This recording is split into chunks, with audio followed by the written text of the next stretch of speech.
किसी नगर में बिलाल पाठक नाम का एक अमीर इंसान रहता था। वह बहुत स्वार्थी था और सदाचार के कार्यों से कोसों दूर रहता था। उसका पड़ोसी एक गरीब परंतु उपकारी था। एक बार पड़ोसी ने भगवान बुद्ध और उनके शिष्य को अपने घर पर भोजन के लिए आमंत्रित किया।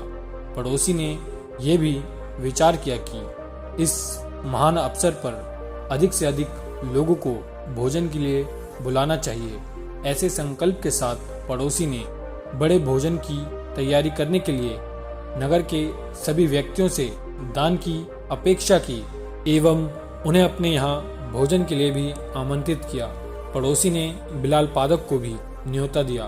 भोजन के 1-2 दिन पहले पड़ोसी ने चारों ओर घूम घूम कर दान एकत्रित किया। जिसकी जैसी सामर्थ्य थी उसने उतना दान दिया।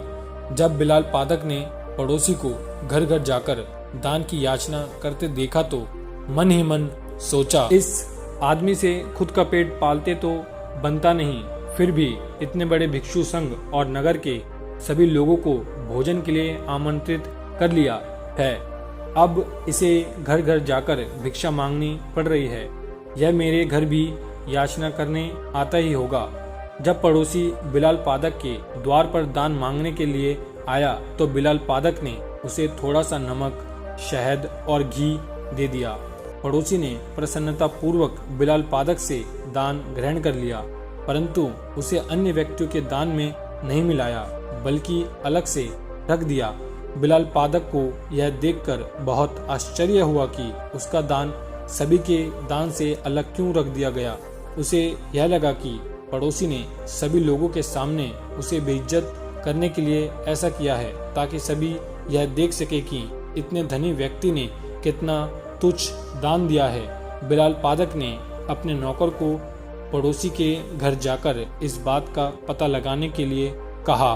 नौकर लौटकर बिलाल पाठक को बताता है कि पड़ोसी ने बिलाल पाठक की दान सामग्री को थोड़ा थोड़ा सा लेकर चावल, सब्जी और खीर आदि में मिला दिया है।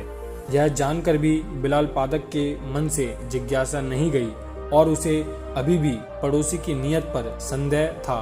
भोजन के दिन वह प्रातः अपने वस्त्रों के भीतर एक कटार छुपाकर ले गया ताकि पड़ोसी द्वारा लज्जित किए जाने पर वह उसे मार डाले।